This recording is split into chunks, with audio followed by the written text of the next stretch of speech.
All right. Good morning, everyone. Thank you to all of those joining us online as everyone filters in.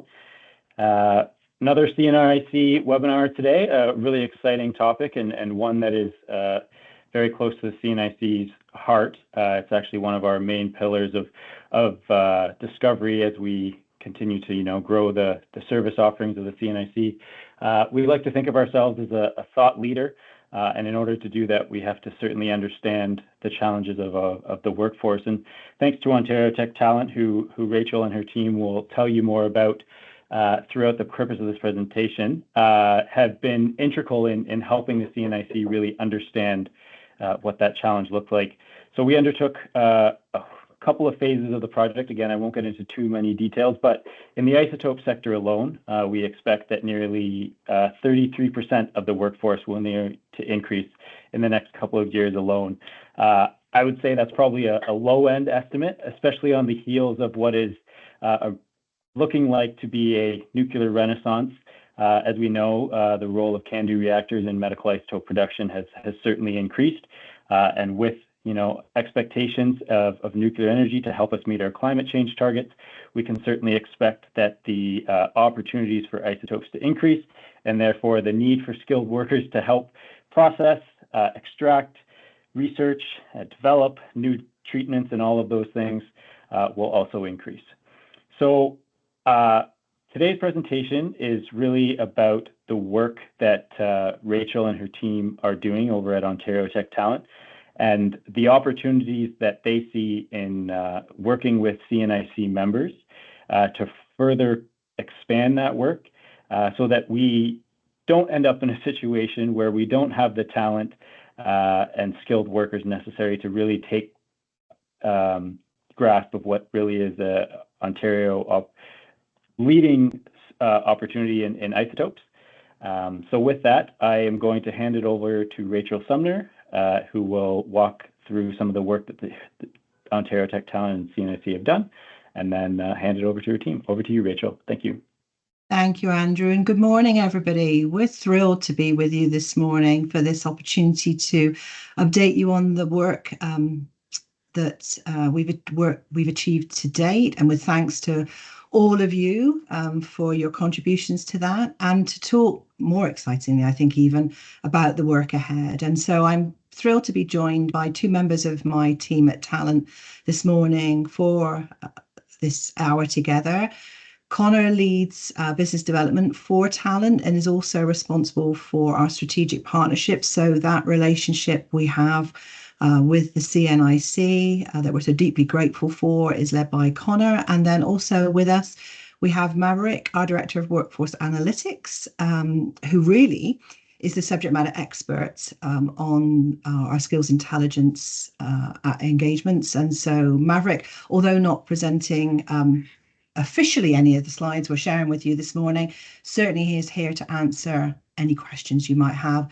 And on that point, please feel free, as we're walking through our presentation with you, to drop any questions you might have into the chat section of our platform this morning. With Andrew and his team's help, we'll be pulling out some of those questions towards the end, doing our best to answer them. And of course, if any remain outstanding, we'll make sure that we follow up on those after today's event.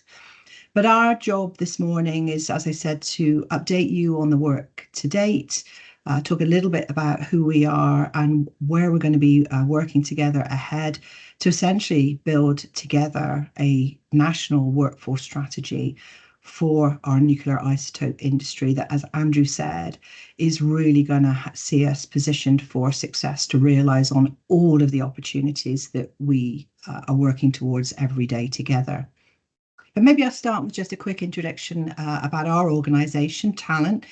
We are Canada's leading skills intelligence company, and we're really on a mission to help business leaders like yourselves develop sustainable workforce strategies informed by what we call skills intelligence.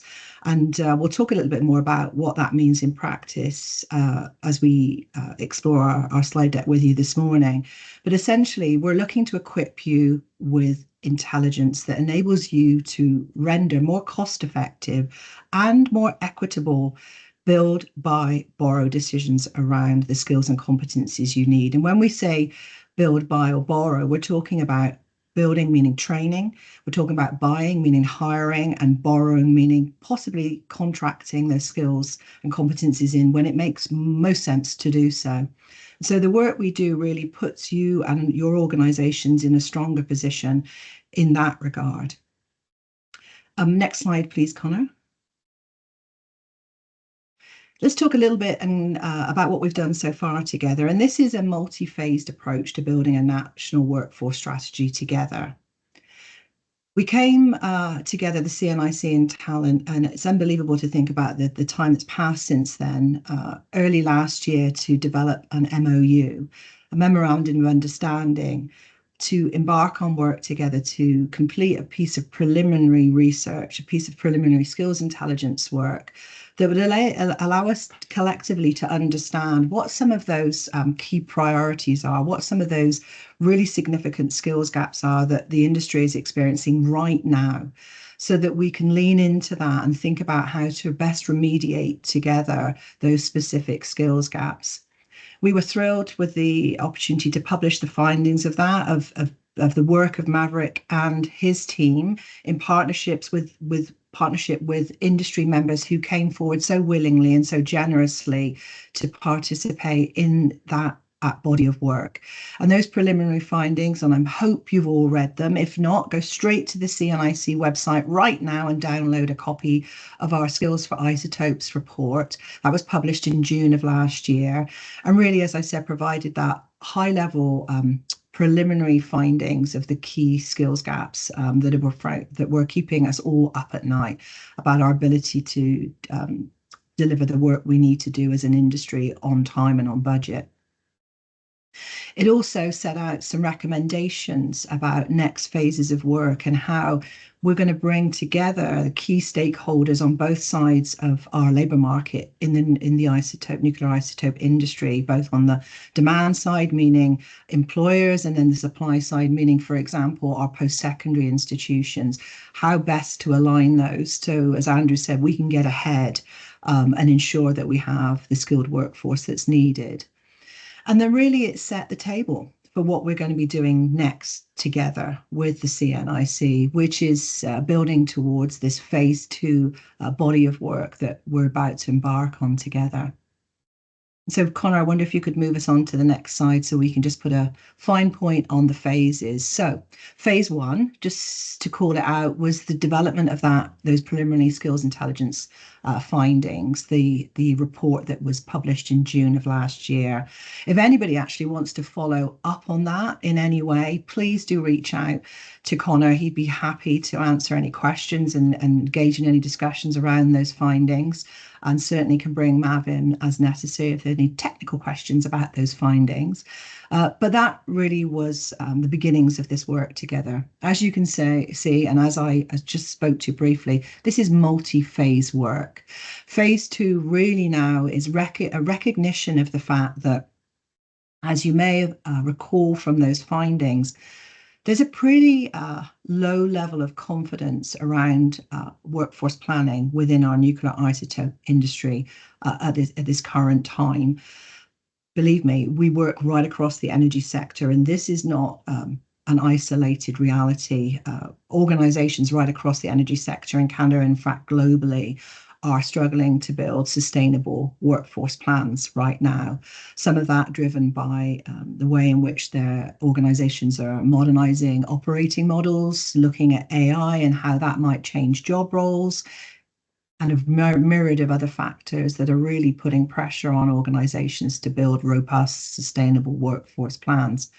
But recognizing and acknowledging that's where we are as an industry, it's time to work on that together and to really lean into your organizations as employers in the industry and go a level deeper to really look at the incumbent workforce you have relative to what you may need for the future growth of your organization, and provide you with an understanding of that skills gap that lives within your organization, but then for our ability as an industry to come together and look at that at an industry level. And Connor's going to talk more about that in a second. Then, of course, that will allow us to move forward in the development of a strategy where we, as I mentioned, will bring together our education and training partners in the country and then look at the development and deployment and funding of a longer term model. And of course, Connor's going to go into that in more detail in just a second. But as you can see, this is all about using data to build a sustainable plan. So our need now in phase 2 is to get further in our access to that data in your organizations. And we look forward to talking through the rest of the presentation about what that's going to mean in practice and what we're going to be asking of you as partners in this process. So with that, I'm going to pass the mic, so to speak, over to Connor to take us through the remainder of our presentation today. Thanks, Connor. Thanks, Rachel. Nice to meet everyone. As Rachel mentioned, I'm Connor. I lead our business development at Talent. And yeah, thank you for joining us today. Really excited to take this next critical step in developing Canada's isotope industry. I think Rachel highlighted some of the exciting work that was completed in phase 1 and the outcomes that have led us to this point. And I think we really have an incredible opportunity right now in front of us, to think about how we start investing in the people that are going to take us forward. And that's really where skills intelligence comes into play. And that's where we lead with this phase 2 of work. So today I'm going to walk you through our plan for phase 2 and how we would be looking for all of you to collaborate with us to achieve those goals, and what we need from each of you to ensure the initiative's success. So I just want to begin with outlining the vision of this work, and really it's creating a sustainable and adaptable workforce for Canada's nuclear isotope industry. And you're going to hear it time and time again through my slides, is using skills intelligence as a guiding tool for this. By building this workforce together, we can ensure that the sector continues to thrive both locally, but also thinking about how we can maintain global leadership internationally, meeting the growing domestic demands, driving innovation, and really positioning Canada as a global leader in isotope production. So the mission for phase 2 is clear, but it is ambition. There's a lot of work to go into it, and where it starts is using data-driven insights to really build that comprehensive skills profile for the entire industry. By understanding where our strengths lie, the gaps are, we can really look at thinking about how we prepare our workforce not only for challenges that we face today when it comes to people, but those that lie ahead. And Rachel talked about that in the sustainability of this work.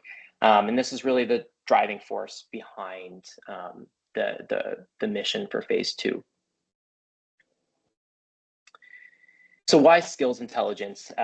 Again, Rachel started to address this at a high level, but at a core of this initiative is that skills intelligence.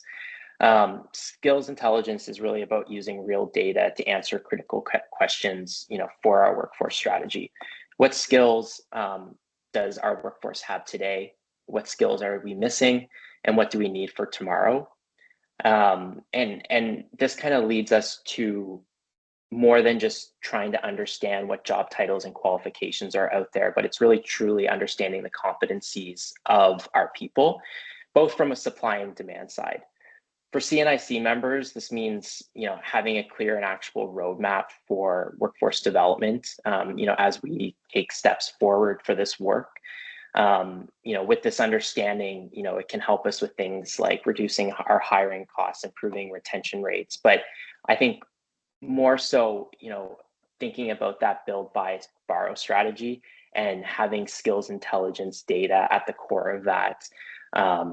To think about what those unique needs are, both for us regionally, nationally, to create that workforce strategy. So thinking about how you can participate, now having that sense of, what skills intelligence is and why, and hopefully understanding why we believe it's so essential. We want to talk about how you can get involved. So, with all CNIC member organizations, we're asking and inviting everyone to participate in phase 2. Whether you're directly involved in isotope production, logistics, support function, each really plays an essential role in this effort. We will need to, in phase 2, figure out, where that greatest need kind of begins with, as this work is intensive. But we're asking that member organizations specifically that have a workforce, are there to support and provide workforce assessments and manager feedback.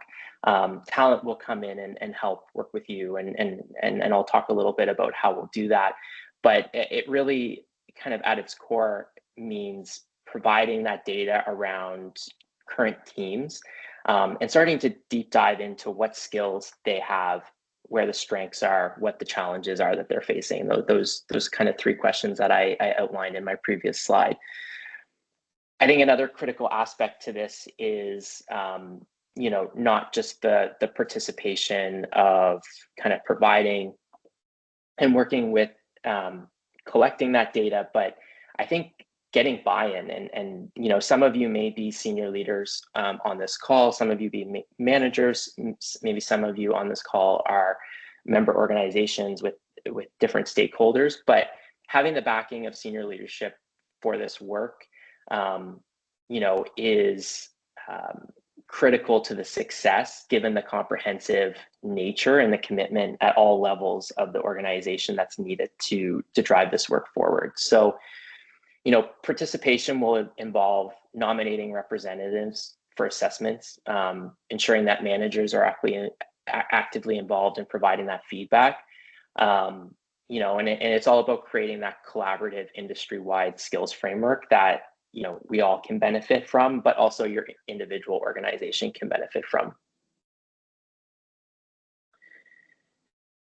So the type of information that we will be kind of working with at the beginning stages to develop this skills intelligence is through kind of 2 key initiatives with you. One will be using talent assessments to gather concrete data on your team's skills across various roles and functions.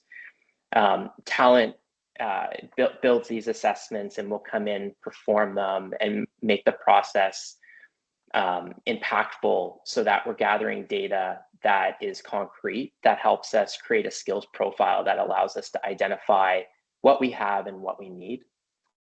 In addition to that, these assessments will be complemented with gathering manager feedback. Managers are on the front lines. You may be managers on this call. Managers, they really understand that day-to-day reality of their teams, the challenges they face, the work that's happening. And that feedback is crucial for context of the data that some assessments might miss. So together with the assessments and the feedback, this will give us that 360-degree view of our current workforce, which is going to lead to us being able to provide those actionable strategies that are going to be tailored to both individual organizational needs, industry, all stakeholders, academic institutions, supporting industries. So that's kind of where the data collection that's where the data collection is needed for this skills intelligence work. The timeline for phase 2, we're really looking to kick off this work in January of 2025. It's going to take about 6 months to complete.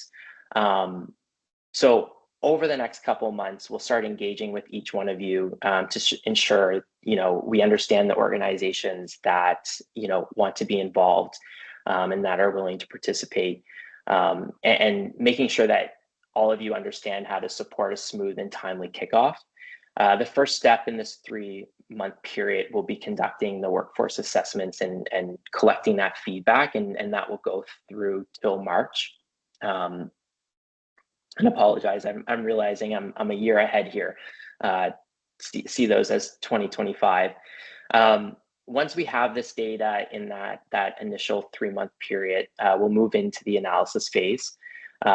This analysis phase where Maverick, who is on the call with us, will take the following 2 months to really dive in, compile the insights, identify the key trends, and prepare that detailed report, both from an individual organization. So if you participated, we'll provide you those individual insights for your workforce, but we also want to look at that from an industry-wide standpoint as well, to provide that more comprehensive view for everyone, and start kind of creating those actionable recommendations for the workforce strategies moving forward. Active engagement is super critical here. And that's why we also need that senior leadership, as I mentioned, involved to advocate for this work. The more robust the data that we're able to collect through this process, the more effective our outcomes will be. I think acknowledging the intensive commitment, both from a resource and time perspective, and continuing to highlight that important nature that kind of all levels of involvement will be required across your organization, and talent, and CNIC are here to help you, navigate that and make sure that we set all those kind of pillars in place, for an effective timeline through phase 2. So now that I've highlighted some of the key pieces that will drive us through the work over the next 6 to 8 months, I also want to take a minute to highlight some of the work that will come after phase 2. Rachel, mentioned phase 3 and phase 4, and just kind of reiterating that the work doesn't stop when phase 2 works. As I mentioned, when we kind of understand, who we'll engage with in phase 2, we'll really continue the skills intelligence work beyond that to focus on the entire isotope industry value chain, to ensure that we're building these strategies and recommendations across everyone. This doesn't work with just tackling one part of the challenge. Phase 3 will involve aligning training programs. We'll work with specific needs to identify that are identified through that skills intelligence work, collaborating with academic partners. I know there's a lot of great academic partners with the CNIC, industries, other, labor market partners, making sure that this is really a consortium of individuals that are at the table, thinking about how all of these strategies are reflected, but also enabled. So phase 3, phase 4, and beyond that is really about the enablement aspect, of the data that skills intelligence is going to provide us. And thinking about how to really look at the adaptability, the resilience, and creating that future ready skills first workforce. Ensuring that we're not only thinking about the challenges of today, but making sure that we're setting everyone up to be competitive for the people that are going to drive the work here. So wrapping up, this is my last slide. I just wanted to take a quick moment to talk about what's next and what's needed from you. I hope that some of the information that both Rachel and I provided here gives you a more clear understanding of what this engagement will look like, the outcomes that you can generally expect, and how it will impact some of the work that you're all facing around thinking about workforce and people. Your engagement for this is essential, and it's success of the initiative. And I can't stress that enough, and I can't value that enough. As for next steps, after this call, I ask if you're want to learn more, you want to participate. reach out to Melody at CNIC. You know, it will be a follow-up email as well, and we can schedule some time to chat. We can work towards getting prepared for that January kickoff and help guide you through that process. You know, and as I mentioned, asking for data and feedback can be a big ask, you know, but really this is the foundation of the work to really drive, you know, the impact in that implementation to actually start seeing the results. And then encourage you to advocate within your organization. Talk to your senior leaders about why this is so critical. If you are the senior leaders, you know, we ask you to be as involved as possible. We need the backing of all stakeholders to ensure that we have the resources and support necessary to execute on these plans. And then also, you know, engaging early, you'll have the opportunity to really be a leader in shaping and showing how to build a national workforce strategy. So with that said, thanks everybody for your time and commitment today. Please reach out to Melody following this session, and you know, we can start planning with your organization about your involvement in phase 2, and really look forward to embarking on this next phase of the journey together. So with that concludes my presentation for today, and happy to answer any questions that may have come through as we present it. Thanks, Connor. We'll look to our colleagues at the CNIC to help us with the Q&A and focus us on the questions that will be most helpful to answer. But I know in the chat, Anne-Marie had asked about the involvement of educational institutions. I hope, Anne-Marie, given the various comments that were made around that and their critical contribution to that workforce strategy, particularly to enable it, that question has been sufficiently answered for you. But do let us know if you'd like us to go further. Certainly, we know only too well through our work that aligning incentives across the consortium is critically important. How will we as an industry sufficiently provide incentive to our education and training institutions to work with us as an industry consortium to develop the products, the training products that are really needed? And so, yes, that really is a critical part of the phase 3 and phase 4 enablement work, as Connor spoke to. But CNIC colleagues, what questions have come in? We'd love to hear them. Let's have a little look. Rachel, if I can just direct you to click on the Q&A button at the top of your screen, that will unlock the questions that have been asked. Thank you, Andrew. I'm just doing that, but I appreciate the gentle nudge. So M has asked, what specific data are you looking for? What should we be collecting? Maverick, I wonder whether you could just at a high level give a sense to M of what specific data. What is skills data? What does that mean when we actually use that language? Yeah, so thanks, Rachel. So what we're really trying to do here is we're trying to look at some of the job roles across the value chain of the medical isotope sector. And what we're really trying to do is map out the skills and competencies related to each role, and then begin assessing that skill within that workforce to help build out skill development throughout the ecosystem. And so really what we're trying to do is understanding what is the composition of your workforce, where are the key roles are identified within your organization, and then we're going to extract out the skills and competencies required for those specific roles to help drive the workforce transformation that we're planning to take on. Thanks, Mav. And Em, I'm hoping that answered your question. And our assessments, the talents assessments that Connor referenced as one of the key tools we'll be using, really are about, as Maverick just said, identifying those skills and assessing the current level of proficiency in that skill so that we can determine competency of the workforce. So really powerful way in which we can offer independent verification of skill competency.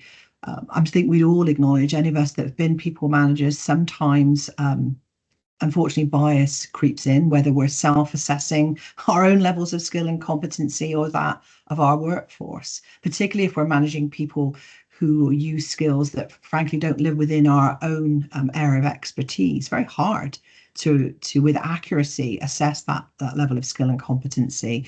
And so talents assessment really do provide that independent verification. And it's that skills data that, as Connor mentioned, is part of the way in which, with manager feedback, we really are going to be building skills intelligence for you.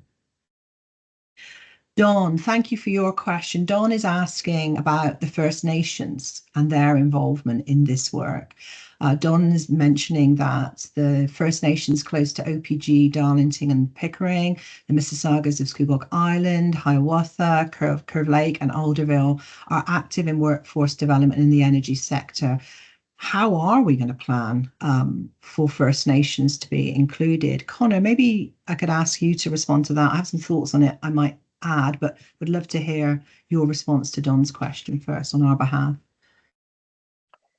Yeah, and I think there's two parts to that. I think one is when we talk about the consortium and thinking about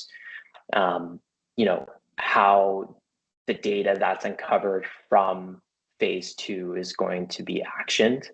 I think making sure that we have that voice at the table, thinking about the unique needs in terms of how that's implemented. I think from a data perspective as well, in the collection of that, also thinking about how we effectively make sure that that data is incorporated into the insights that are going to come out of that work. And so I think those two pieces, that's how I would kind of answer that and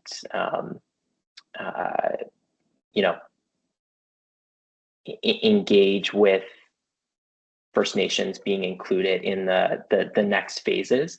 And I think, as I mentioned at the last slide, and I think just kind of reiterating this, there's a very broad group of stakeholders that I know are members of the CNIC.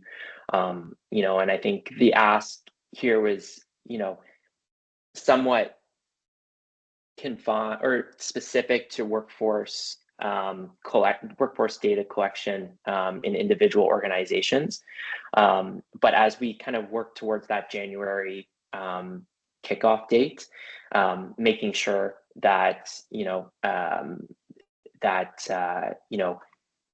you're engaging and reaching out after, and we have other stakeholders that are being involved in the preparation to make sure that as we move forward with that data collection, that we're making sure to incorporate all the relevant pieces to make sure that the output of that is inclusive of all the stakeholders that need to be represented in that.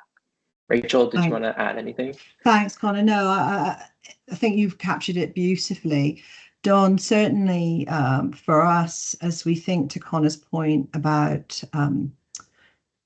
Indigenous and First Nation owned organisations that are employers and that are members of the CNIC, of course, the invitation to all employer organisations is there during this phase 2 activity to participate.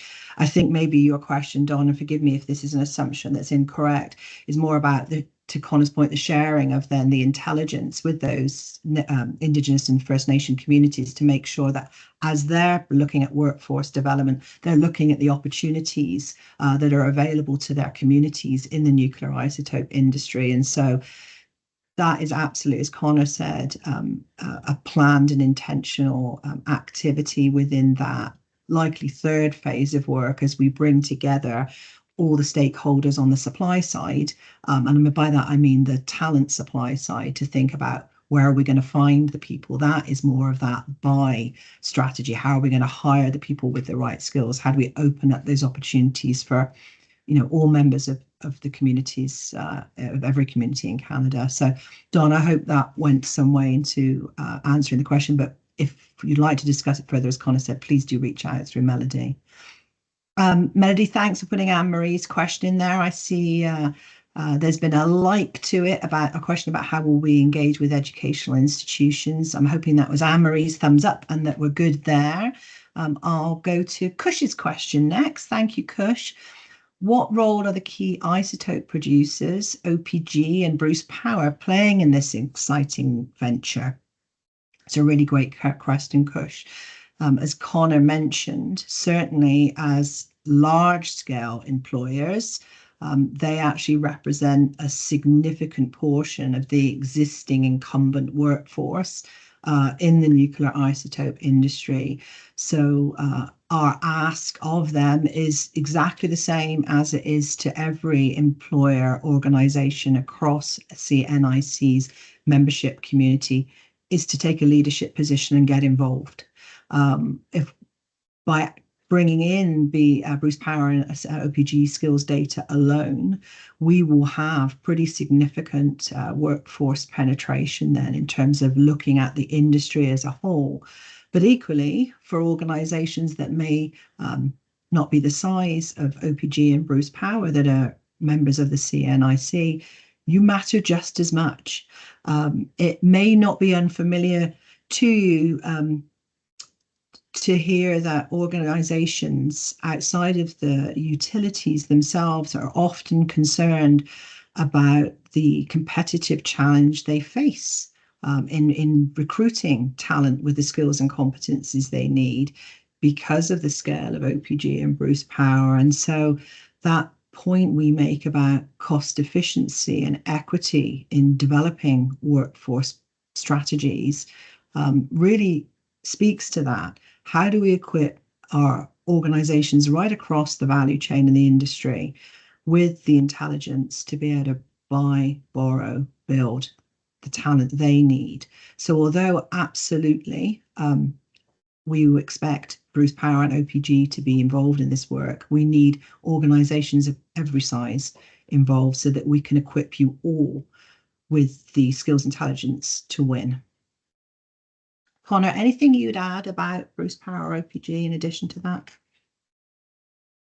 No, I mean, you covered the piece that I just wanted to kind of reemphasize that I'm not sure if I made as clear in my presentation that, small organizations, regardless of size of organization, that this work is critical and involvement from you, is just as important as an OPG and Bruce Power. So just kind of taking the other side of that, I know the challenges, there's similar challenges, but also unique challenges, for the different size. And as we know in Canada, small, medium business is the backbone of, our country. And we know, with, the isotope industry that, many of small, medium-sized businesses are really what make up, this industry and the need to kind of build the competitiveness here. So just wanted to kind of re-mention that if it wasn't, and I think you covered that as well. Thanks, Connor. A new question just come in from Party, thank you, which is, as a recent nuclear engineering graduate with a thesis on medical isotopes, way to call out your value proposition, Party, well done. How can talent development initiatives such as these help me connect with relevant companies in Canada's growing isotope industry? Brilliant question, and good for you for bringing that forward this morning. I think, initially there's a couple of things I would say is to look at the skills gaps we called out in our preliminary research findings, skills intelligence research findings. Party, look at this, your own skills and consider whether actually you are already competent in some of those skills that employers in the industry are struggling to find.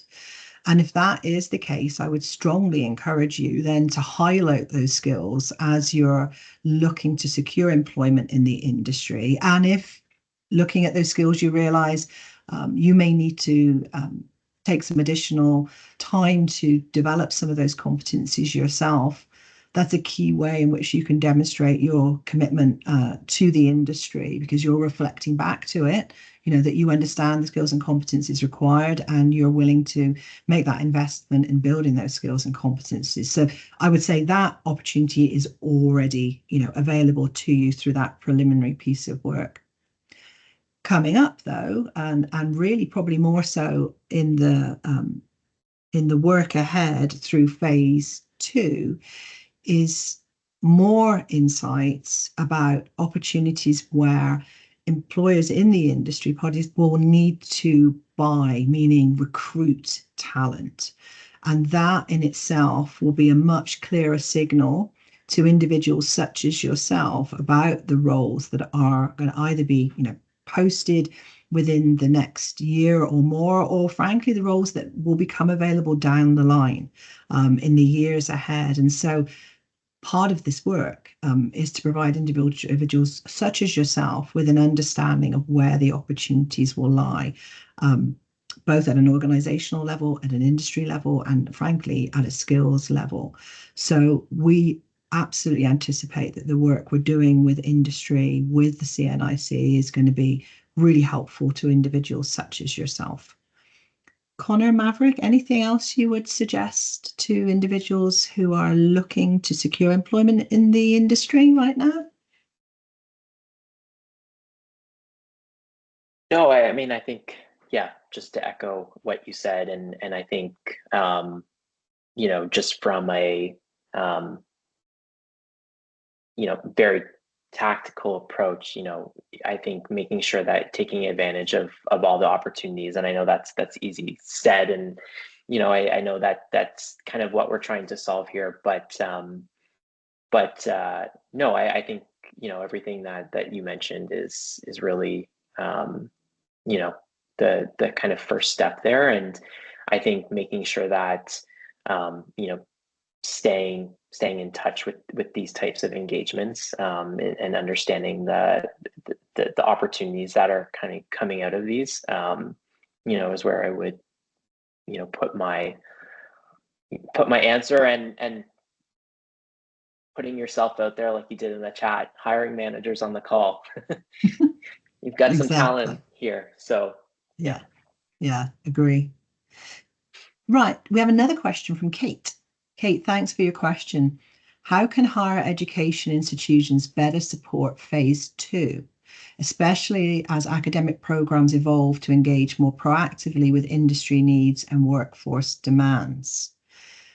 My first response, and then I'll invite Connor and Maverick to join me, Kate, is phase 2 really is about, as I hope has been made clear this morning, gathering more data to yield more intelligence from industry, so that in phase 3, we can partner with institutions such as the institution I assume you represent, who are interested in more proactively starting to invest in the development of training and education for the industry. But I do think there is an opportunity for institutions to play a supporting role in phase 2. And this is what I think the opportunity is. You are already working with organizations that are CNIC members through the work you do right now, and our deep gratitude for all that work. So please, if there are any member organizations of the CNIC who, for reasons I can't understand, chose not to join our session this morning, or may have overlooked the information that has been sent out, but you work with them on a regular basis, please let them know about this work. Please encourage them to be involved in this work, so that better helps then your partnership with them as we move into phase 3 of the work to build the national strategy. So I would really invite any of the academic institutions on the call this morning and that are CNIC members to really get behind this work and endorse it with the industry partners you're currently working with, who are also CNIC members. And if they're not CNIC members, encourage them to join the CNIC so that they can actually be part of this work as well. Okay, I hope that gives you a sense of the role that can be played. But Connor, Maverick, anything else you might suggest our academic institutions can do during phase 2? Yeah, I mean, I think like Rachel said, reach out, and I think let's have that conversation. Kind of going back to the point about, everybody, having a voice and a place at the table with this work. This work is going to continue to evolve. This is a massive undertaking to think about, how all the various pieces are going to come together for this. Phase 2 is really about collecting data. That is the goal, but collecting data at a skills level. And I think partnering with, higher ed to think about how, we can better extrapolate that data to make sure that the outcomes, are as valuable as possible. Let's have that conversation, because higher ed, is going. I mean, our academic institutions are critical at every stage of this. They're the backbone of the talent, and the workforce that built in this country, and let's have that conversation. But again, like driving it back to the mission and the goal of phase 2, it's thinking about how we can get the best data that gives us an overview of that entire skills landscape on both the supply and the demand side. I see Maverick nodding. I think he's in alignment, which is always good to see. Thanks, Mav. Thanks, Connor. I don't see any further questions, but I'll just take a moment to invite anybody to put another question into the Q&A section. Forgive me, I said chat earlier, but they are all going into Q&A. And we'll just take a moment to allow anybody just to quickly write one.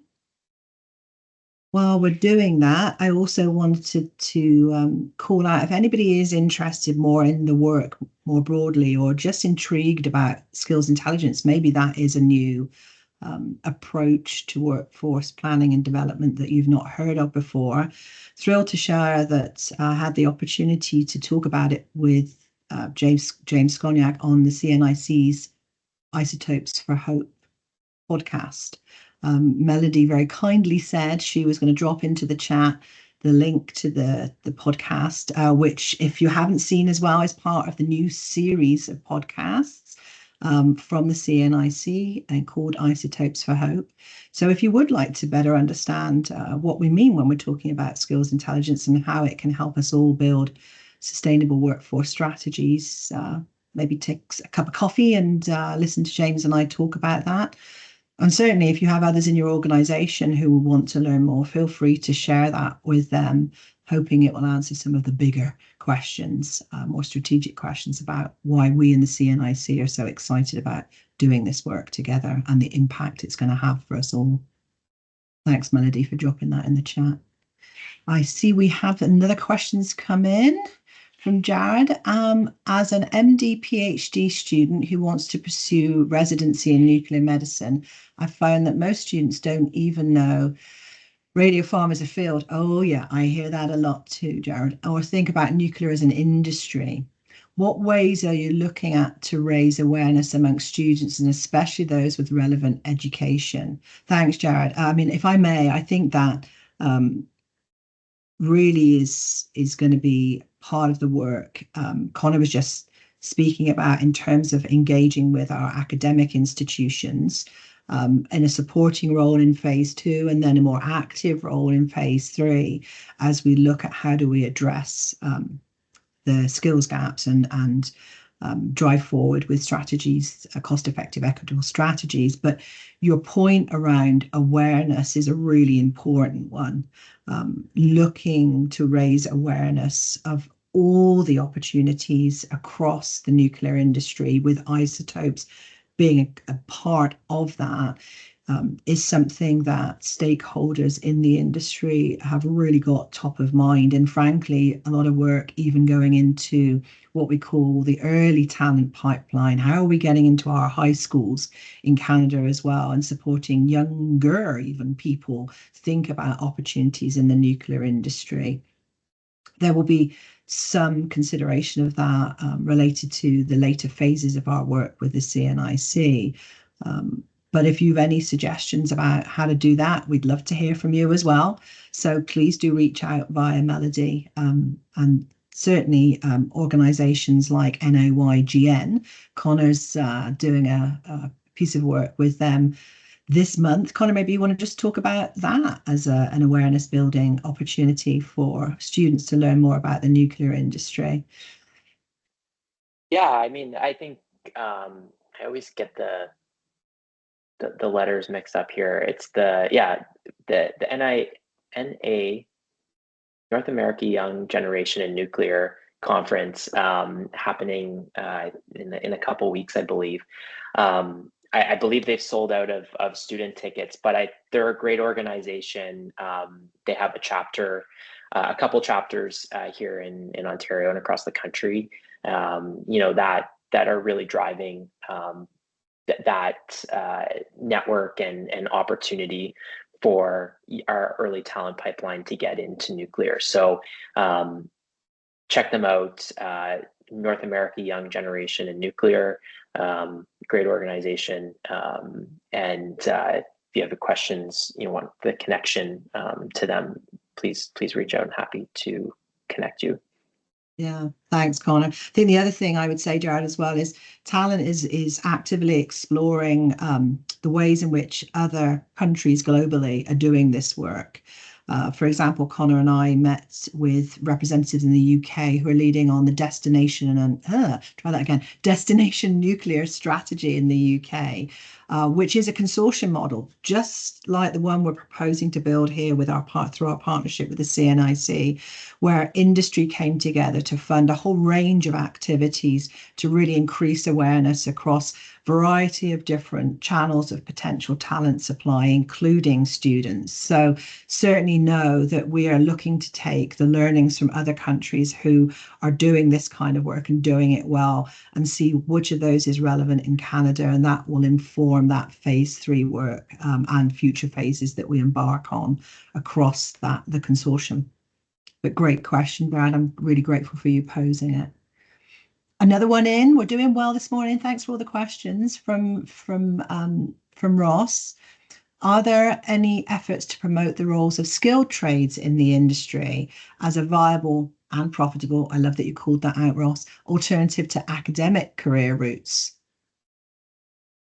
Connor, Mav, do you want to take that one? Connor, maybe, do you want to start on skilled trades? Because it is an area of huge interest for us as an organization. Yeah, for sure. I mean, again, like this work in collecting data is really going to help us think through where those different areas of opportunity are to build that capacity. When we talk about our, academic partners here, I think thinking about that from various pathways of training to get people there the most effective and efficient as possible. I think as we embark on this kind of next phase, thinking about skilled trades in the industry obviously represent a huge, population of the workforce. So I think that data is going to come out of the engagement, that we do in this next phase. I think the question here, just making sure that I'm actually answering what you've asked, thinking about, how we actually, maybe even before the training piece, promote people as to various pathways, whether it be some of the more highly skilled, like Jarrett, a PhD student and a residency in nuclear medicine, and thinking about how to promote pathways into the skilled trades. Again, the recommendations that come out of this work is we're really thinking about it from a recruitment, training, and deployment perspective. And all of these pieces, are where we're hoping to eventually get to, with the kind of enablement of building the capacity that's needed. And I see So very Andrew much top of mind. Yeah. Sorry, Connor, forgive me. I should say I see Andrew came back on screen again, which probably means we need to wind things up. So thank you for all the questions. Galen, I acknowledge your question in the chat remains unanswered, which was about, how do you connect with other organizations through the CNIC? And maybe that's one Andrew might actually care to take himself as he brings our time together to a close today. But on behalf of the talent team, thank you all for joining this morning. Thanks for the great conversation. We hope that you're even more excited now you've learned about the details that have been shared today of phase 2. And we truly hope you choose to come on this journey with us in the CNIC as we advance in this work to build a national workforce strategy for the nuclear isotope industry in Canada. We look forward to hearing from you. Andrew, back to you. Thanks, Rachel, and thank you, Connor and Maverick, for the presentation. Really appreciate it. I will take a quick moment to actually address the last 2 questions that came in. I'll start specifically with Galen's question because it's pretty direct. Reach out to us. Our contact information is provided on the website. I don't know who you are other than your name, so please reach out to myself or Melody, and would love to chat about how we can connect you with our members, and so that you're able to support their workforce needs.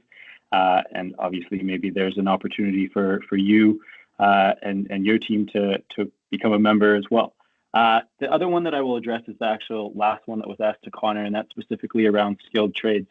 So as I kind of mentioned at the outset, the isotope talent pipeline, if you will, is kind of parallel to the nuclear workforce pipeline. And as many people on this call are likely aware, there's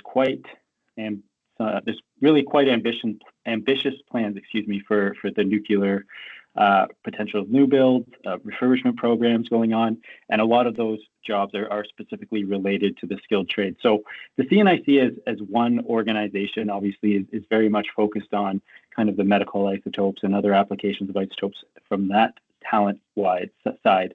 But I have the pleasure of leading another organization called Ontario's Nuclear Advantage, which is focused on broader awareness, promotion, and advocacy on behalf of the nuclear industry as a whole.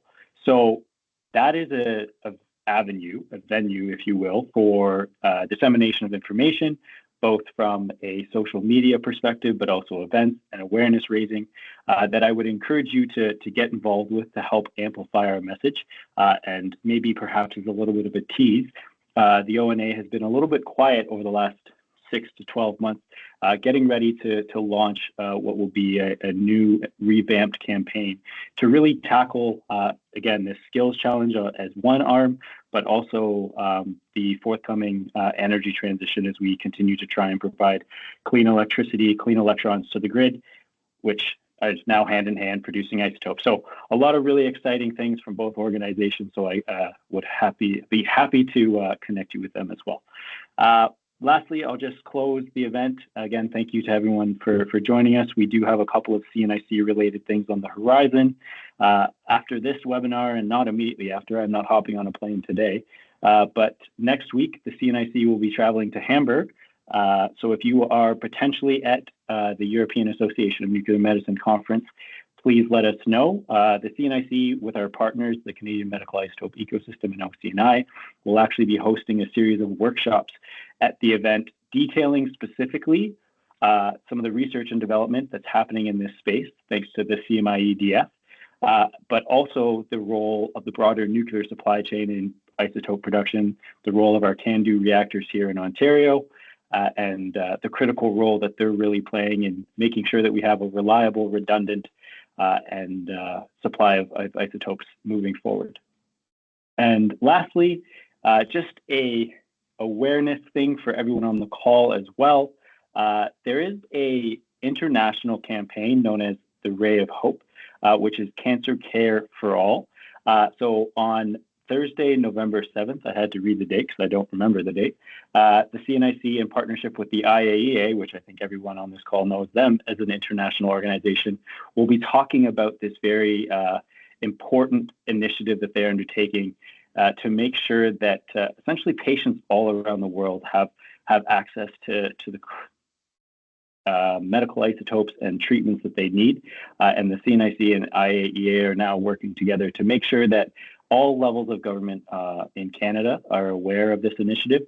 And it's actually a message that we will be bringing with us to our Advocacy Day at Queen's Park at the end of this month. So thank you to everyone. Look forward to seeing you all at another event. Again, as always, if there are any further questions after the fact, please reach out to myself and my team. Have a good day.